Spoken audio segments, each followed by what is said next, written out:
Table, good evening, Monsieur le Consul du Portugal, Monsieur le maire, Monsieur l'adjoint au maire chargé des expressions culturelles, Madame la conseillère départementale, Monsieur le représentant de la préfète de région, chère Marie-Rose, cher Gérald, Mesdames et Messieurs les responsables d'associations, chère Léa, cher Manuel, chère Isabelle, Madame, Monsieur, chers collègues, chers amis. Nous sommes très heureux de vous accueillir pour la présentation de l'œuvre O Candelabro, le chandelier au portugais, et de l'exposition Aristide de Sousa Mendes, un consul en résistance. La présentation de cette œuvre, ici, dans l'ancienne salle des Pas Perdus du Palais des Facultés, a une résonance particulière. Peu de gens le savent, mais cette œuvre est située juste au-dessus d'un ancien bunker de l'armée allemande, installé en 1943 dans les sous-sols de cette université. Et cette même salle a servi en 1945 de chapelle ardente pour des jeunes maquisards qui ont été tués par la milice et la Gestapo en juillet 1944 dans la ferme de Richemont. L'œuvre O Candelabro est présentée pour la première fois en France. Son dernier lieu d'exposition a été le Panthéon du Portugal, à Lisbonne, où Aristide de Sousa Mendes est entré en octobre 2021. Cette œuvre évoque l'acte de résistance du consul du Portugal en juin 1940, consul qui a sauvé par son acte de désobéissance près de 30 000 personnes. Je salue la présence ce soir de plusieurs enfants de ces rescapés, venus d'Israël, venus des Pays-Bas, des États-Unis, du Canada et de Suisse. Juin 1940 est un immense cataclysme dans l'histoire de France, qui voit non seulement un régime politique, un pays et une armée s'effondrer, mais aussi tout un peuple qui part à la dérive. Sur un pays de 40 millions d'habitants, 8 à 10 millions de personnes sont sur les routes vers l'ouest et le sud de la France. Une course contre la montre est engagée. Les réfugiés fuient les combats et les nazis.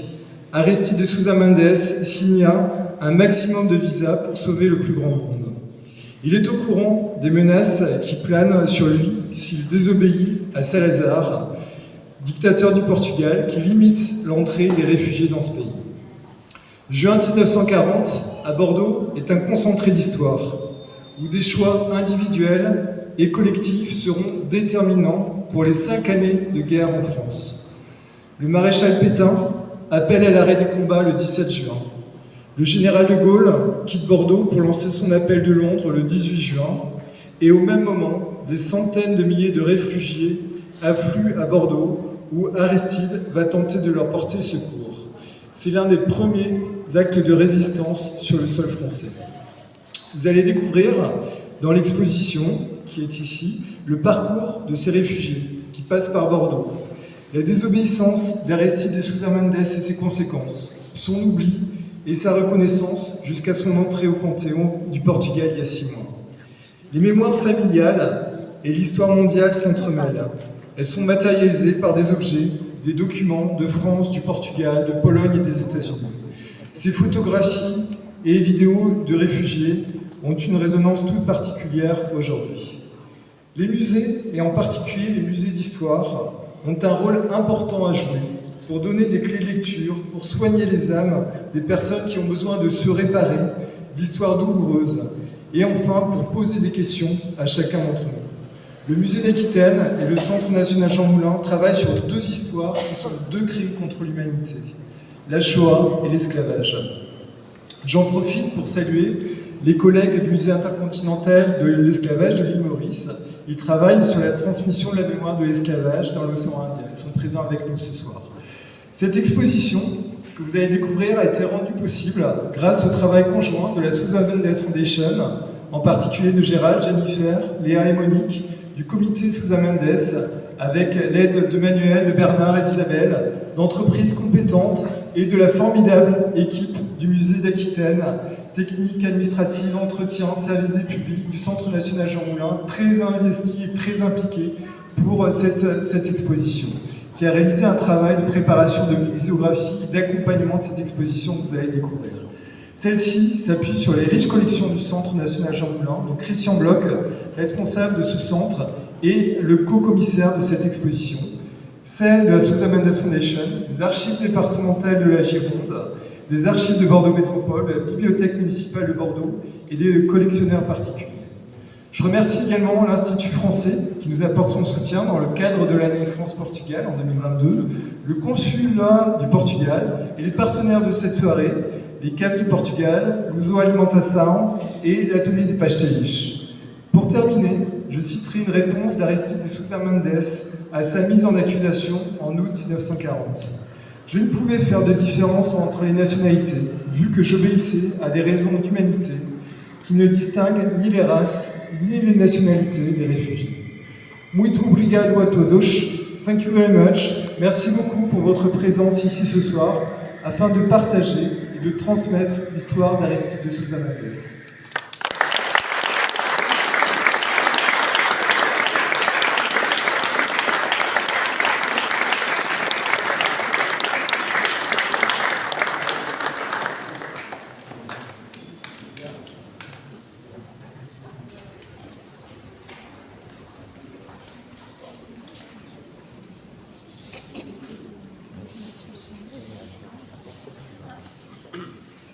Good evening. My name is Leah Rosenfeld Sills, and I am the daughter and granddaughter of visa recipients from Poland. I am tonight wearing my grandmother's dress, so I feel her, and I was here with my father in 2016, and I feel him everywhere around me. Bonsoir, donc Léa parle un petit peu français, mais elle m'a demandé de traduire pour elle en anglais. Donc elle est ici ce soir, elle dit qu'elle porte une robe de sa grand-mère, très fièrement ce soir, sa grand-mère qui avait reçu un visa, et également son père.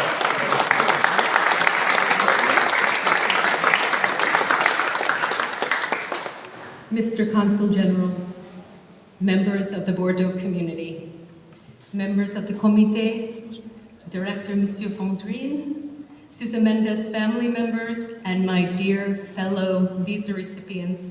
So please excuse me for speaking in English. There's so many of you, and I'm too shy to try tonight in front of all of you.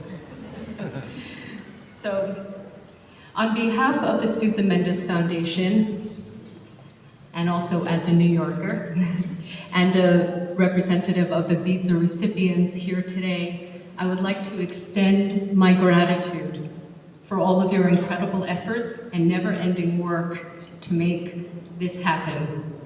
This is an incredible space. It's beautiful in here, and really a world-class museum.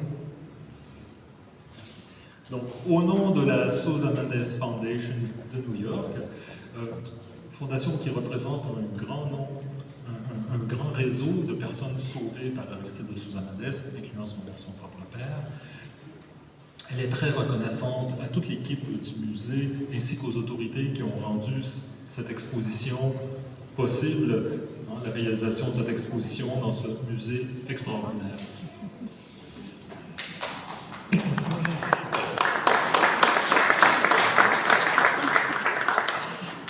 If I forgot to thank anybody, please excuse me because my hands are. What a beautiful week for us to be here. My visa recipient friends and I have walked over 20,000 steps every day. We have eaten amazing food. And we have thoroughly enjoyed the lively energy and warmth of the young people around us. There are a lot of young people, it's really beautiful. Bordeaux in May is the place to be. And even though I'm from New York, where Frank Sinatra said, where he's saying, I want to wake up in a town that doesn't sleep, I think it's here. Bordeaux in May is the place to be. I say that with a little bit of humor, but for our families, it was the place to be in 1940. In 1940 was where the miracle happened. Our families were saved by the heroic action of Sousa Mendes. Alors Léa dit quelle belle période en ce mois de mai pour visiter Bordeaux. Il dit « Mes amis également, descendants des familles qui ont reçu des visas, et moi avons marché plus de 20 000 pas par jour, mangé dans de très bons restaurants, et avons apprécié toute cette belle jeunesse débordante d'énergie que nous avons côtoyée. » Elle dit ça avec un peu de légèreté, mais pour leur famille, pour ces familles sauvées en 1940, Bordeaux était aussi l'endroit où des centaines de milliers de réfugiés voulaient être, voulaient atteindre. En 1940, c'est à Bordeaux que le miracle s'est produit, alors que des familles ont reçu des visas d'Aristide de Souza Mendes dans leur famille. There is a Talmudic teaching that he who saves a life saves the world. And for me, to be standing here alive and in front of you is a testament to that. I'm from a city, my family is from a city in Poland, where only 4% of the Jewish people survived. 4%, not 44. I stand here today as the outcome of how one person can make a difference. So with deep respect, thank you for allowing us to share Candelabro with your beautiful city. Thank you.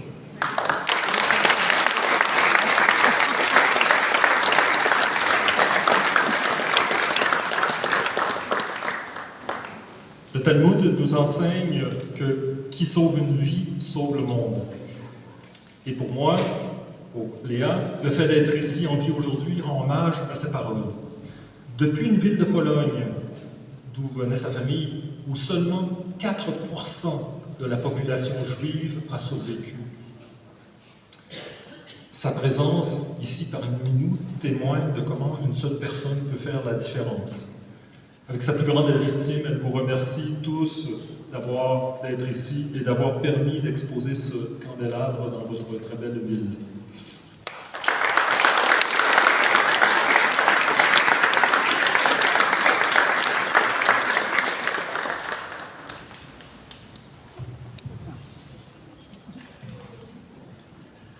Mesdames et messieurs, chers amis, au nom du Comité national français en hommage à Aristide Souza Mendes, je voulais d'abord vous saluer tous. Monsieur le maire, cher ami Pierre Urmic, monsieur le directeur du musée d'Aquitaine, cher Laurent Védrine, monsieur l'ambassadeur Michel Despax, représentant de madame la préfète de la région, monsieur Mario Gomes, consul général de Portugal à Bordeaux, madame la représentante du conseil départemental de la Gironde, madame Marie-Rose Forme Souza Mendes, qui doit être parmi nous, qui est la fille d'Aristide Souza Mendes et qui est en même temps membre d'honneur de notre comité.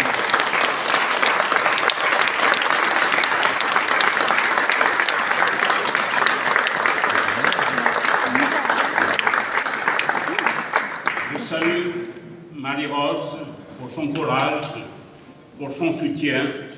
Tout ce que nous avons fait en France depuis 35 ans, nous l'avons fait avec elle et avec tous les membres de la famille, mais également en lien étroit avec l'ensemble des membres de la communauté juive de Bordeaux et de France. Je voudrais également saluer Madame Isabelle Barradas, nouvelle présidente du comité national français, Mesdames et Messieurs les représentants de la Souza Mendes Fondation, chers ressortissants, descendants des personnes sauvées par Souza Mendes qui sont venus des 4 coins du monde pour être ici présents dans cette ville, dans ces moments de l'histoire, parce que l'histoire elle est faite de rencontres et des moments magiques qui s'inscrivent dans notre mémoire.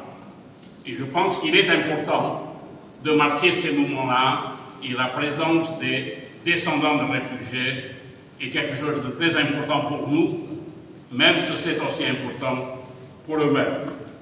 Je voudrais également saluer l'ensemble des élus ici présents, les représentants des institutions et des associations avec lesquelles nous travaillons, et je voudrais saluer les représentants de la communauté juive de Bordeaux, avec laquelle nous travaillons la main dans la main depuis le départ de notre histoire.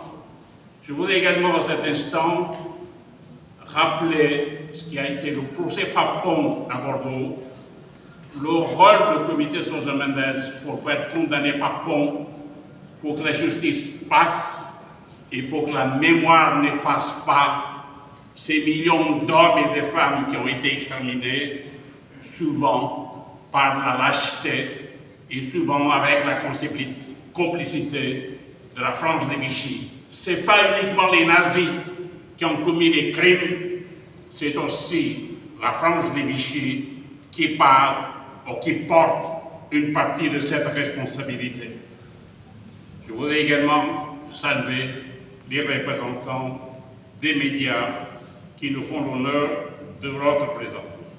C'est pour le Comité national français, en hommage à Aristide Sousa Mendes, à la fois un grand honneur et en même temps une joie de participer activement à la réalisation de ces beaux projets ici à Bordeaux, au musée d'Aquitaine, ville symbole par excellence.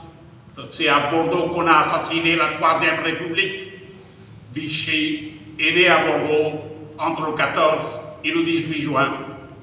Les Bordelais n'en sont pour rien. Mais ça, c'est un fait de l'histoire. Il ne faut jamais l'oublier. Parce que ce qui s'est passé hier peut se passer demain.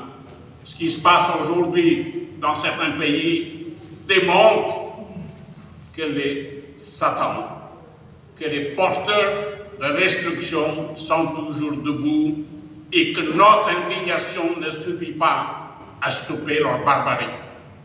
Ce qui se passe aujourd'hui est similaire. Il y a 82 ans, 10 millions de Français et des étrangers ont fui l'avancée des troupes allemandes et la destruction de notre pays. Parce que les Allemands, comme les Russes, ont d'abord bombardé les villes, ont d'abord terraillé, traumatisé les populations. C'est comme ça, mesdames et messieurs, que la ville de Bordeaux, en l'espace d'un mois, a vu sa population multipliée par 3. Bordeaux a été le théâtre d'un drame tragique. C'est à Bordeaux qu'Aristide Sousa Mendes va aller délivrer des visas pour 30 000 chemins de la vie. C'est à Bordeaux que le général de Gaulle vient porter l'espérance de la résistance. Mais c'est à Bordeaux, un an et demi plus tard, qu'un grand représentant de l'État français, Maurice Papon, a déporté des milliers de Juifs d'ici vers Drancy et de Drancy vers les camps de la mort. 80% d'entre eux ne sont pas revenus. Ça aussi, c'est des faits de l'histoire. Donc le fait de rendre hommage à Sousa Mendes, ici dans cet magnifique musée, au moment de l'année croisée France-Portugal, prend tout son sens, parce que les peuples doivent garder leur mémoire. Sans mémoire, nous n'avons pas d'avenir. Et cette mémoire doit être à la fois protégée et transmise aux nouvelles générations.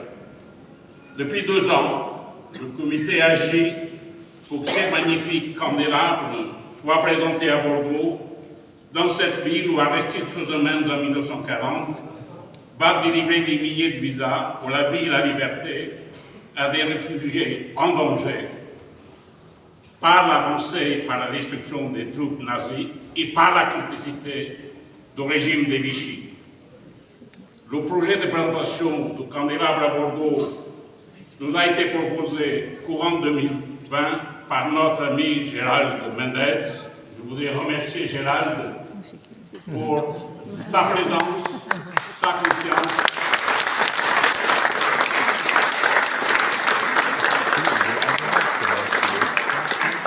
Son engagement depuis 20 ans pour la mémoire de son grand-père, mais également pour la mémoire de l'ensemble des personnes victimes de la barbarie. Parce que Gérald n'a pas oublié que travailler sur la mémoire, c'est travailler sur le présent.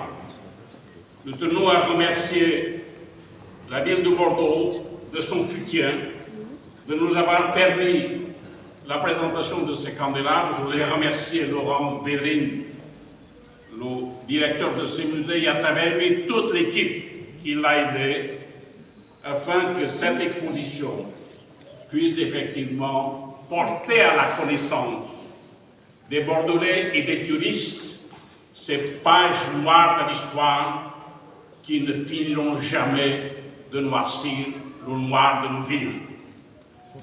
Assumer la mémoire, c'est quelque part aller de l'avant. Oublier, c'est trahir la mémoire de ceux qui sont morts pour rien. Simone Veil me disait, Monsieur Diaz, si nous les oublions, eux, les victimes, c'est une deuxième mort. Nous ne voulons pas d'une deuxième mort. Rappeler, vivre la mémoire de ces victimes de la barbarie, c'est un acte d'humanité. Je voudrais saluer le travail immense de Madame Simone Veil, qui a été une des piliers en la matière. C'est elle qui a convaincu le président Chirac de faire rentrer les juges de défense au Panthéon national en 2008. Monsieur le maire, chers amis, nous avons, à l'occasion de cette exposition, investi, nous avons acquis l'œuvre de Sébastien Mendes, qui est dans l'exposition, qui est une œuvre magnifique et symbolique, c'est les 30 000 visages de son grand-père.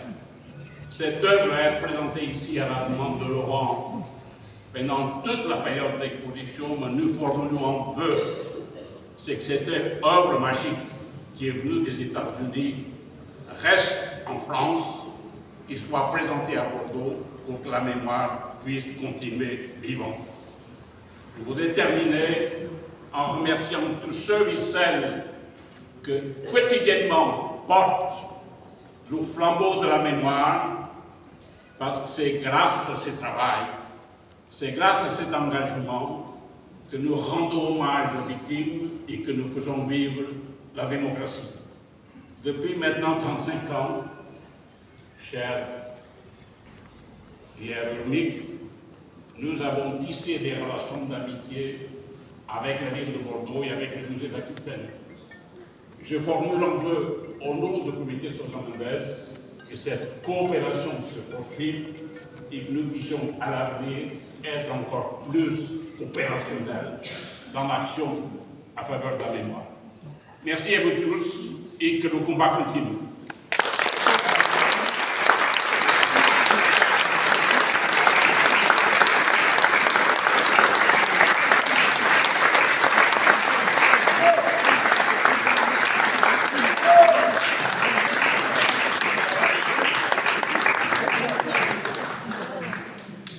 Monsieur Mordige, merci beaucoup, toujours très incisif, mais toujours correct.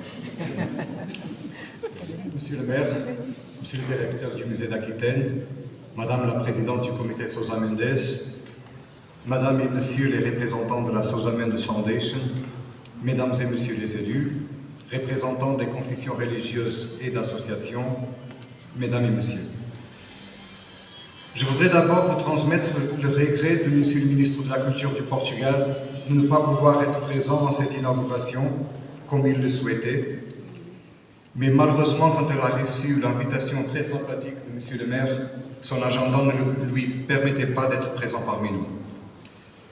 En tout cas, je voudrais vous confirmer, monsieur le maire, la gratitude du gouvernement portugais pour vos efforts en continu de promouvoir la figure historique qu'on partage avec la belle ville de Bordeaux, Aristides Sousa Mendes.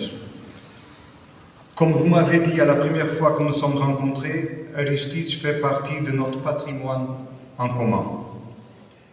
Pour moi, en tant que son modeste successeur, c'est une énorme fierté de pouvoir témoigner de cette unanimité en France avec l'engagement des autorités nationales, régionales, départementales, municipales, toutes reconnaissantes d'Aristides et de ses actions en 1940 comme une partie du patrimoine de Bordeaux, de la région, de nos deux pays et bien au-delà, parce qu'il a été déjà considéré juste parmi les nations à Israël.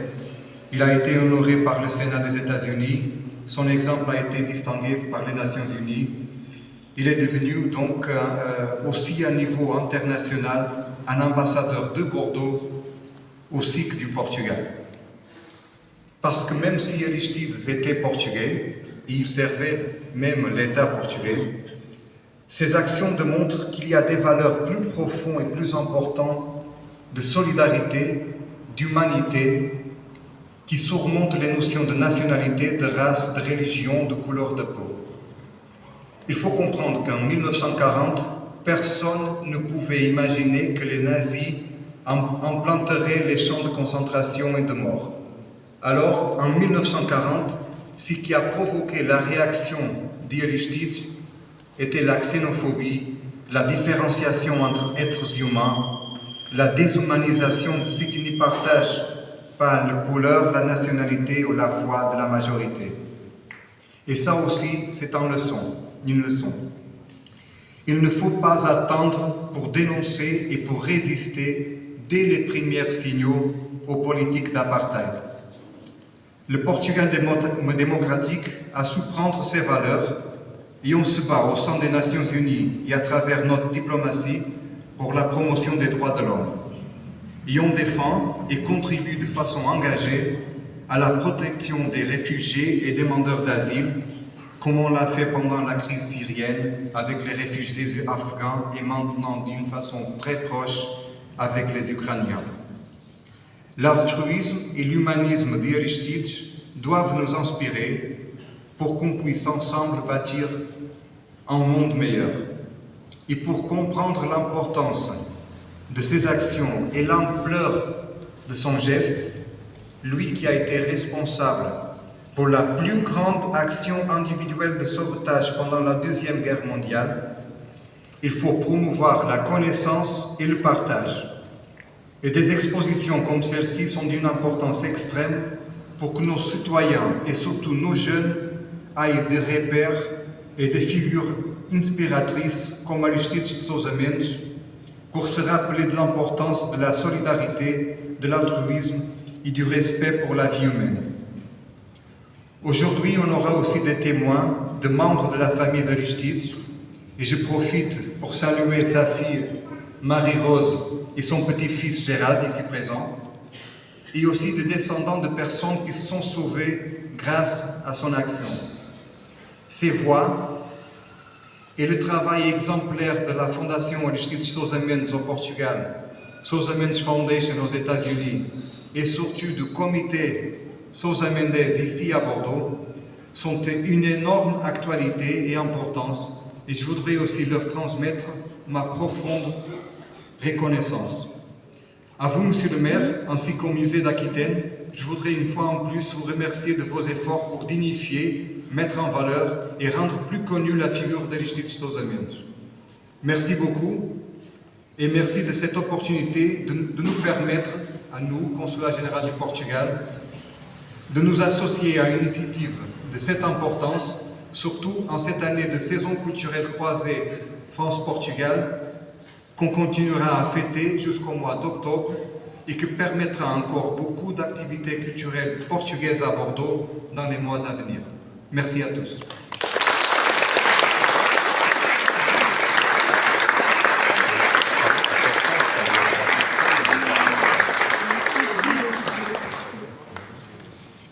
Je m'associe naturellement aux salutations des personnalités présentes ici avec nous ce soir.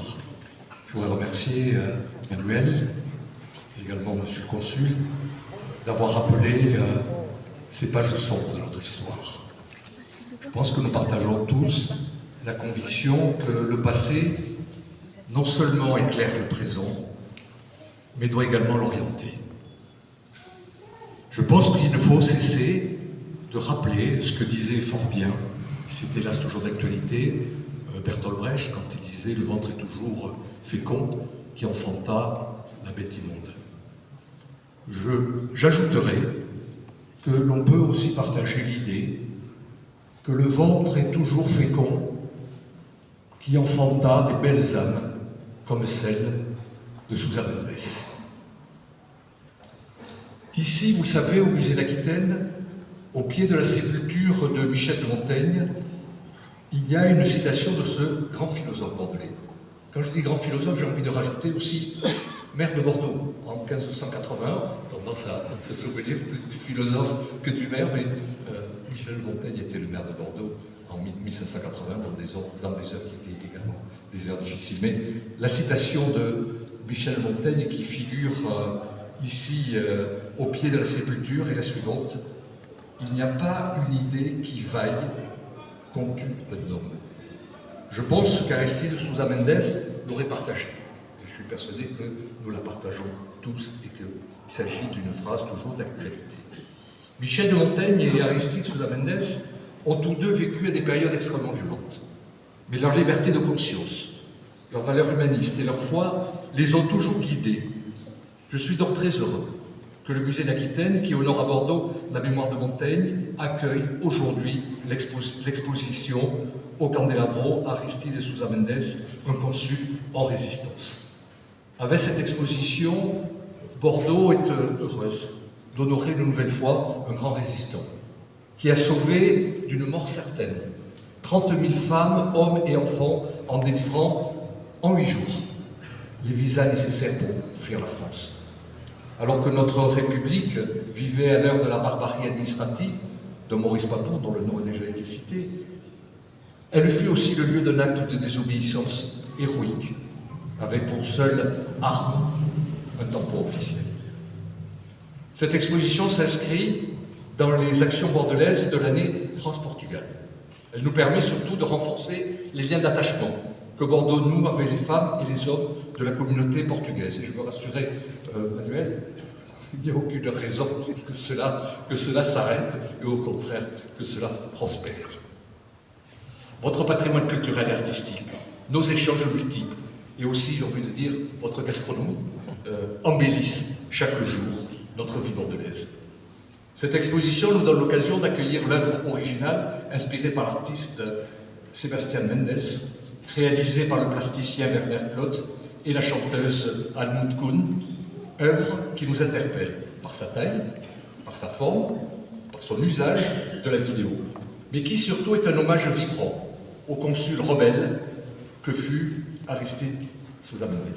Je souhaite donc remercier toutes celles et tous ceux qui s'engagent pour faire vivre à Bordeaux l'héritage et la mémoire d'Aristide Sousa Mendes, et en particulier, bien sûr, Manuel Dias et Isabelle Baradas, mais aussi toute l'équipe du musée d'Aquitaine, également le comité Sousa Mendes et la Sousa Mendes Foundation.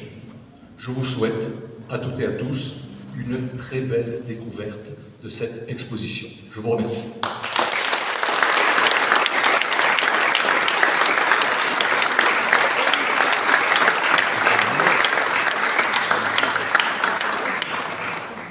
On va vous proposer une petite découverte très rapide par demande de la Sousa Mendes Foundation en fait de cette œuvre, donc avec Gérald Mendes et Jennifer Hartog. Avant de s'acheminer donc pour découvrir et pour arpenter en fait cette exposition donc à Aristide Sousa Mendes, un consul en résistance, et Monsieur le maire parlait tout à l'heure de gastronomie portugaise.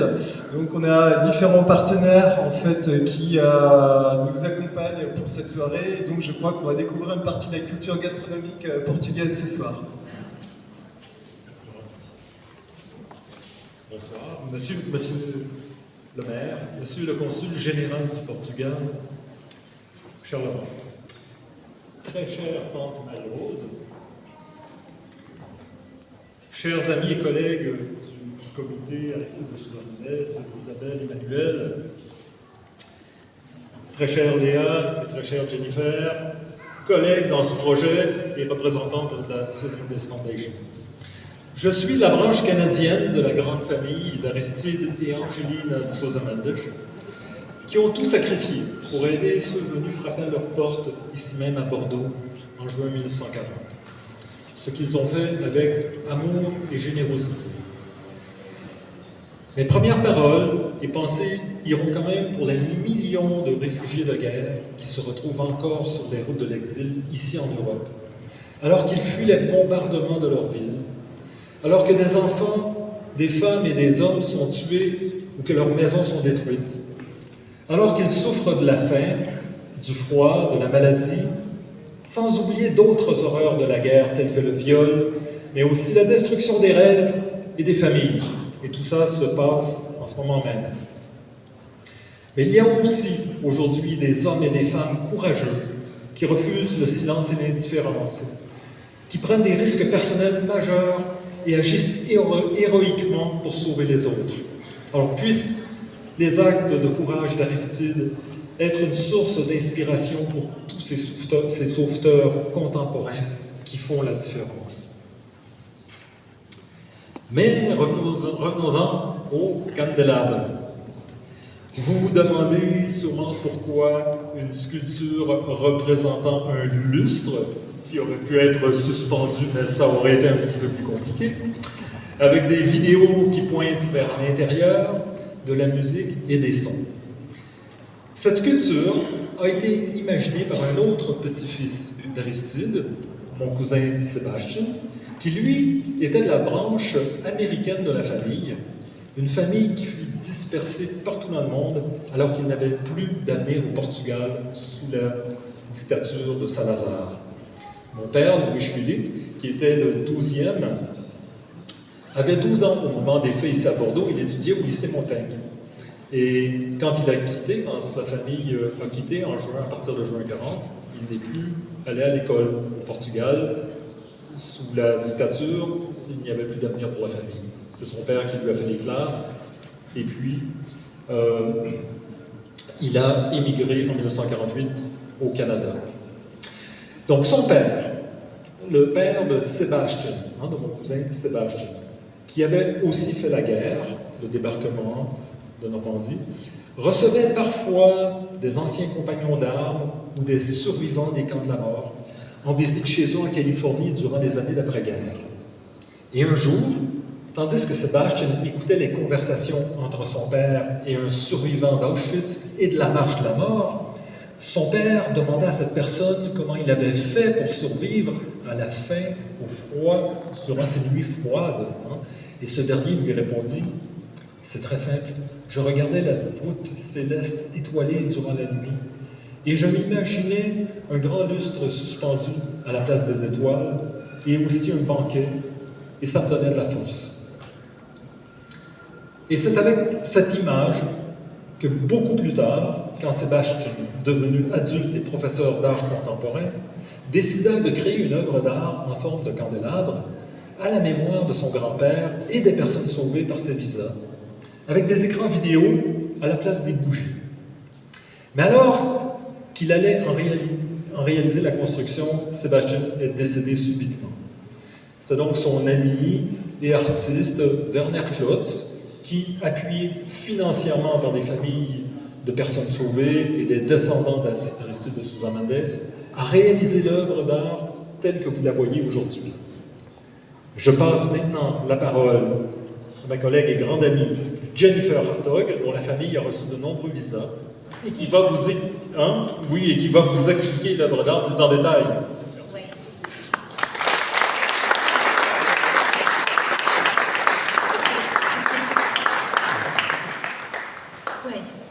Ma famille a eu 10 visas et je suis très émue de savoir que j'ai des cousins qui sont venus d'Israël, des Pays-Bas, des amis de Paris qui sont là. Enfin, c'est vraiment, j'ai participé à ce projet, j'étais toute seule à participer et puis tout à coup les cousins arrivent, ils sont très émus aussi, donc ça fait chaud au cœur. Et oui, je reprends l'histoire là et pour expliquer l'œuvre. J'ai écrit le petit dépliant qui est là en anglais, en français, en portugais là-bas. Et je vais vous expliquer un peu le sujet, c'est plus pratique de retrouver tous les détails de l'œuvre si on vous a expliqué un petit peu. Et Werner Klotz était un ami de Sébastien qui est mort. Et Werner Klotz, quand il a appris toute l'histoire d'Aristide, ça l'a passionné d'imaginer qu'est-ce qui fait que quelqu'un qui a une carrière, 12 enfants, une vie pleine de musique et tout ça, et aucun souci, mais qui voit 1 million de réfugiés dans la rue, tout à coup bascule. Quel est le moment charnière qui fait basculer cette vie? Et on sait dans l'histoire de Sousa Mendes qu'il s'est enfermé dans sa chambre pendant 3 jours, et il a réfléchi, et après il a dit qu'il va donner des visas à tout le monde. Alors c'est le moment de décision, la prise de décision qu'a essayé d'imaginer, d'inventer, d'évoquer, d'interpréter par les vidéos, ici, dans la sculpture. Donc c'est la prise de décision d'Aristides. On l'appelle Aristides, c'est devenu notre grand-père à tout le monde, donc c'est Aristides. Et ce qui est intéressant avec ces vidéos, c'est que c'est pas juste des vidéos qui ont été faites, il y a 13 écrans, donc 13 vidéos. Il est allé en 2 temps. Werner a créé 13 petites vidéos, des petits clips de base qui est autour de différents sujets. Il y a 13 sujets de base comme l'empathie, la famille, les visas, le contexte historique, Salazar, être réfugié, tout ce que des sujets dont Werner pensait qu'il tournait dans la tête, il se bousculait la tête d'Aristide pendant qu'il prenait sa décision. Et après, il a composé, alors ces petits clips font même pas 2 minutes, c'est des petits clips de 2 minutes, il a composé pour ces écrans des boucles de à peu près 3 à 5 petits clips de base. Ce qui fait qu'il ne faut pas être fort en maths pour comprendre que vous allez revoir les clips de base assez souvent. Donc s'il y a quelque chose qui vous touche, il y a des documents historiques qui ont été utilisés. Par exemple, il y a une femme qui tient un bol de soupe, c'est très émouvant. Et quand vous restez là, devant la sculpture, vous allez retrouver le bol de soupe là, ou une rose pour son amour à Angelina, ou le portrait de Salazar qu'on décroche. Salazar, c'est un thème aussi, Salazar qui est de travers avec un œillet. Et vous repérez certaines images. Il y a certaines images, vous ne savez pas trop dans quelle catégorie les placer, si réfléchir, il y a aussi une théorie réfléchir, laisser se bousculer les images. À vous d'interpréter, mais il y a des choses qu'on retrouve. C'est ça la structure. L'autre chose qui est importante, c'est le matériau dont était formé le lustre. C'est de l'acier, vous voyez les reflets.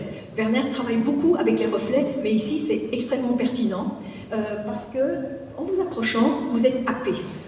Et vous vous mélangez avec toutes les images qui sont là. Les autres qui visitent aussi sont là. Donc il est impossible de rester neutre à l'extérieur. Il faut vous engager là-dedans. À vous d'interpréter ce que ça veut dire. Et la troisième chose qui est très importante dans les images qu'il a utilisées pour certains clips de base, j'ai pas mal travaillé avec Werner, on critiquait, on regardait les images. Par exemple, pour le contexte historique, il a dit « Je ne veux voir aucune croix gammée dans ces histoires ». Alors il y a des silhouettes qui donnent la terreur et tout ça. Ça, c'est le contexte historique, mais pas de croix gammée. Par contre, ce qui était important, il voulait faire le lien avec la période d'aujourd'hui. Donc, être réfugié, c'était le bol de soupe de cette époque, mais aussi un camp de réfugiés africains de nos jours.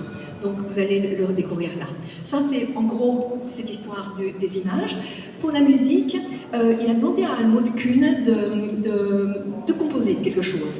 En partie, elle a fait écho à des images, par exemple il y a des abeilles, elle a pris un texte de Maeterlinck sur le sacrifice de la reine dans les seins des abeilles, elle a chanté par-dessus Beethoven et il y a d'autres textes, réfugiés, etc. La chose que je trouve la plus émouvante dans tout ça, c'est là où elle est partie toute seule, en tangente, elle a déclamé, récité des noms de beaucoup de récipients de visa, avec son rythme qui change et tout.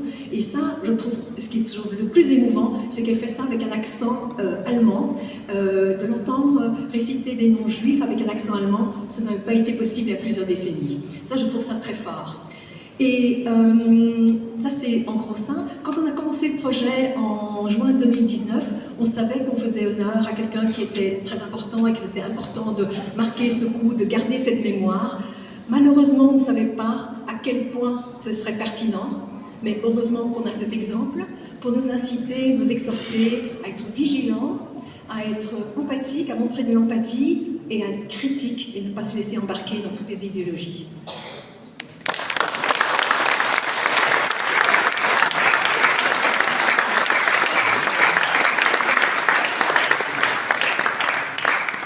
On vous propose maintenant de parcourir l'exposition. Si vous voulez bien, l'entrée se situe juste ici.